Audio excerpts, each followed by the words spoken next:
CBI পরিচয় দিয়ে নবদ্বীপের সরকারি হাসপাতালের চিকিৎসকের টাকা হাতিয়ে নিল প্রতারক। প্রচুর পরিমাণে নারকোটিক বিভাগ বেআইনি মাদক বাজেয়াপ্ত করেছে মালয়েশিয়ায়, আর তাতে জড়িয়ে রয়েছে সরকারি হাসপাতালের চিকিৎসকের নাম। চিকিৎসককে সিবিআই পরিচয় দিয়ে ভিডিও কলিং করে চিকিৎসকের অ্যাকাউন্ট থেকে 1.5 লক্ষ টাকা হাতিয়ে নিল প্রতারক।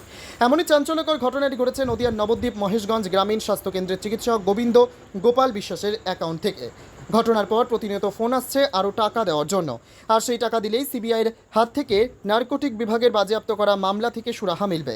ঘটনার পর চিকিৎসক গোবিন্দ গোপাল বিশ্বাস কৃষ্ণনগর সাইবার ক্রাইম থানায় অভিযোগ সহ নবদ্বীপ থানাতে একটি লিখিত অভিযোগ দায়ের করে। একই সাথে পুলিশের তৎপরতায় তার বিভিন্ন অ্যাকাউন্ট এবং সমস্ত রকম লিঙ্ক আপাতত বন্ধ রাখা হয়েছে। কিন্তু কি ঘটেছিল এ বিষয়ে মহেশগঞ্জ গ্রামীণ হাসপাতালের চিকিৎসক গোবিন্দ গোপাল বিশ্বাস জানান, সকাল 9:30 নাগাদ তার কাছে ফোন আসে নারকোটিক বিভাগ প্রচুর পরিমাণ নেশা জাতীয় দ্রব্য বাজেয়াপ্ত করেছে, তাতে যোগসাজশ রয়েছে এই চিকিৎসকের। এই কথা শোনার পর চিকিৎসক হতভম্ব হয়ে পড়ে, তিনি এসবের সাথে জড়িত না, অথচ তার নামে এত বড় অভিযোগ, আর এই অভিযোগ থেকে সুরাহা মিলবে টাকা দিলেই। শুধু তাই না, অসুস্থ বাবা এবং পরিবারের থেকে তাকে গ্রেপ্তার করার ভয় দেখানো হয়। শুধু তাই না, তাকে কয়েক ঘন্টার মধ্যে দিল্লিতে গিয়ে সিবিআই দপ্তরে দেখা করার নির্দেশ দেওয়া হয়। এরকমভাবে প্রবল চাপ সৃষ্টি করতে থাকে চিকিৎসকের ওপর, আর সেই চাপ সহ্য করতে না পেরে টাকা দিয়ে মুক্তির আশায় তার অ্যাকাউন্ট থেকে প্রথমে 1 লক্ষ করে আরও 50,000 টাকা ট্রান্সফার করা হয়। এরপর আরও টাকা দাবি করতে গেলে চিকিৎসক ভুল পিন নম্বর দেন, তখনই পেটিএম ব্লক হয়ে যায়। শুধুমাত্র সম্মানের কথা ভেবেই তিনি মস্ত বড় একটি ভুল করেছেন বলে জানান সরকারি গ্রামীণ হাসপাতালের চিকিৎসক। এরপর তড়িঘড়ি ছুটে আসেন নবদ্বীপ থানায়। নবদ্বীপ থানার পুলিশের সহায়তায় কৃষ্ণনগর সাইবার ক্রাইমে অভিযোগ জানানোর পর নবদ্বীপ থানাতেও লিখিত অভিযোগ দায়ের করা হয়। যদিও চিকিৎসকের অভিযোগের ভিত্তিতে গোটা ঘটনার তদন্ত শুরু করেছে নবদ্বীপ থানার পুলিশ এবং সাইবার ক্রাইম শাখা কৃষ্ণনগর পুলিশ জেলা। এর সাথে বড় কোনো চক্র জড়িয়ে আছে কিনা তারও তদন্ত শুরু করেছে পুলিশ। কি ঘটেছিল আজকে আপনার সাথে?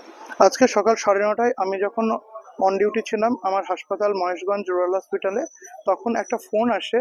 ফোন থেকে বলা হয় যে কাস্টমস থেকে একটা ফোন করা হচ্ছে, যেখান থেকে জানানো হয় যে আমার নামে একটা পার্সেল বাজেয়াপ্ত হয়েছে, যেটা দিল্লি থেকে মালয়েশিয়া ওয়াং ঝ্যাং বলে একজন র্যাকেট মাফিয়ার কাছে যাচ্ছিল, যেটাতে কিছু খারাপ ড্রাগস এবং খারাপ কিছু জিনিসপত্র লাইক ফেক সিম, ফেক এটিএম কার্ডস এইসব কিছু ছিল, এবং এটা বাজেয়াপ্ত হয়েছে। এই পরিপ্রেক্ষিতে আমার বক্তব্য কি, এর বিরুদ্ধে আমার নামে একটা নার্কোটিক্সের কেস লঞ্চ করা হয়েছে। আমি স্বাভাবিকভাবে এই ধরনের কোনো কিছুর সঙ্গে দূর দূরান্তরে যোগ তো দূরে কোনো দুঃস্বপ্নেও দেখি না এইসব জিনিস, তাই আমি খুব ভয় পেয়ে যাই এবং আমি বলি যে আমি নির্দোষ। এবং এগুলো বলার পরে উনি, যাই হোক, ওই ভদ্রলোক আমাকে বলেন যে উনি দিল্লি পুলিশের কাছে যোগাযোগ করাচ্ছেন যাতে ওনারা আমাকে সাহায্য করতে পারেন। সুনীল কুমার বলে একজন কথা বলেন। তারপরে উনি বলেন যে হোয়াটসঅ্যাপে উনি ভিডিও কল করছেন, এবং এই ভিডিও কলে যে কথোপকথনটা, এটা জাজের কাছে গিয়ে প্রমাণ হিসাবে গিয়ে যাবে। এবং এই যে কথোপকথন ওনার সঙ্গে আমার হচ্ছে, এর মধ্যে কেউ যেন না ঢোকে, কেউ ঢুকলে সেটা জাজের কাছে প্রমাণ হিসাবে থাকবে না। এবার পরবর্তীকালে এই কথাগুলো হয়তো স্বাভাবিকভাবে একটু বোকামি শুনে মনে হলো, সেই মুহূর্তে আমি ওনার কথাটাই কেমন বিশ্বাস করছিলাম। আমি ভাবছিলাম যে ওনার কথাটাই যদি আমি এই ধরনের একটা হুজ্জুরি থেকে মুক্তি পাই। এবার যাই হোক, উনি আমাকে বলেন যে প্রথমে হলো যে আপনি আপনার আধারের হলো যে ডকুমেন্ট দেন। আমি ওনাকে বিশ্বাস করে সেটা দিয়ে ফেলি, এবং দেওয়ার পরে উনি আমাকে দেখান যে 3টি আমার নামে ডকুমেন্ট। একটা হচ্ছে কি কেস হয়েছে, এবং হলো হচ্ছে তাতে সিবিআই চিফের সই, এবং হলো হচ্ছে আরেকটাতে অ্যারেস্ট ওয়ারেন্ট, আরেকটাতে হলো হচ্ছে সিজার মানে বাজেয়াপ্তের একটা নোটিশ। প্রত্যেকটা সিবিআই অফিসারের একটা ভার্চুয়াল সই ছিল।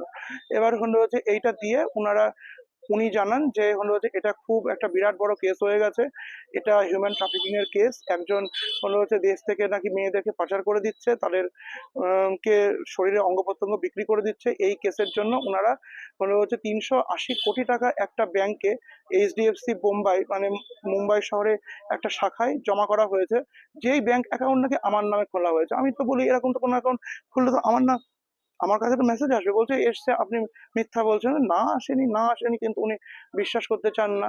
যাই হোক, তারপরে উনি ফোনটা দেন একজন সিবিআই অফিসারকে, এবং যাই হোক সেই সিবিআই অফিসার, সম্ভবত নামটা অনিল, টাইটেলটা মনে নেই। উনি আমাকে জানান যে যাই হোক, যে আপনি বলছেন ঠিক আছে, আপনার কথা বুঝলাম, আমি স্যারকে ফোন করছি বলে উনি সিবিআই ডিরেক্টর পরিচয় দিয়ে একজনের সঙ্গে কথা বলেন, এবং সেই ডিরেক্টর বলেন যে খুব কঠিন কেস, এক্ষুনি দিল্লি আসতে হবে 2 ঘন্টার মধ্যে। কি করে সেটা সম্ভব? বলছি সেটা যদি সম্ভব না হয়, অ্যাকচুয়ালি আপনার যা মানে অ্যাসেট আছে, যে টাকা পয়সা আপনার কাছে আছে, মানে প্রায় যে টাকাটা আমার সেভিংস এবং হলো হচ্ছে স্টক মার্কেটে আছে সেই টাকাটা ওনাদের নামে ট্রান্সফার করতে হবে। তারপরে ওনারা সেই টাকাটা ইনভেস্টিগেশন করে জানাবেন। যদি হোয়াইট হয় আমাকে ক্লিন চিট এবং টাকাটা 6 ঘন্টার মধ্যে ফেরত দেবেন, না হলে আমাকে অ্যারেস্টও করা হতে পারে যদি টাকাটা হোয়াইট বলে প্রমাণিত না হয়। এবার যাই হোক, ওনার কথা শুনে আমি একটু অবিশ্বাস করে আমি বেরিয়ে আসার চেষ্টা করছিলাম, বললাম যে আমি পুলিশে কমপ্লেন করছি বা জানাচ্ছি। উনি পুলিশ শুনে প্রচন্ড রেগে যান এবং তারপরে বলেন যে ফোনটা রাখলেই আমার নামে হলো হচ্ছে যে অ্যারেস্ট ওয়ারেন্ট যেটা হোল্ড করে রাখা আছে সেটা হলো হচ্ছে চালু করে দেওয়া হবে এবং চালু করে দিয়ে আমাকে গ্রেপ্তার করা হবে। বাবা মায়ের সামনে থেকে এবং স্ত্রীর সামনে থেকে যদি গ্রেপ্তার হন, পরিবারের সামনে, রুগীদের সামনে থেকে অ্যারেস্ট হন, তাহলে সমাজে মুখ দেখাতে পারবেন তো? আমি তখন ভয়ে ওনার কথা শুনে আমি প্রথমে 1 লাখ টাকা দিই, তারপরে উনি আমাকে চাপ দিয়ে আরো 50 বার করেন এবং তার পরেরটা আমি হলো হচ্ছে ভুল পিন নাম্বার দিয়ে কোনো রকম বেরিয়ে আসি। বেরিয়ে এসে আমি এসছি যে এই ব্যাপারটার জন্য সুরাহার জন্য থানাতে এসছি, জিডি করছি, সাইবারে কমপ্লেন করেছি। দেখা যাক ওনারা আমাকে কতটা হেল্প করতে পারেন। ওনারা আমাকে যথেষ্ট হেল্প করছেন, আপনার নাম? থানার ভদ্রলোকরা। আমার নাম ডাক্তার গোবিন্দ গোপাল বিশ্বাস, মহেশগঞ্জ রুরাল হসপিটালের ডক্টর।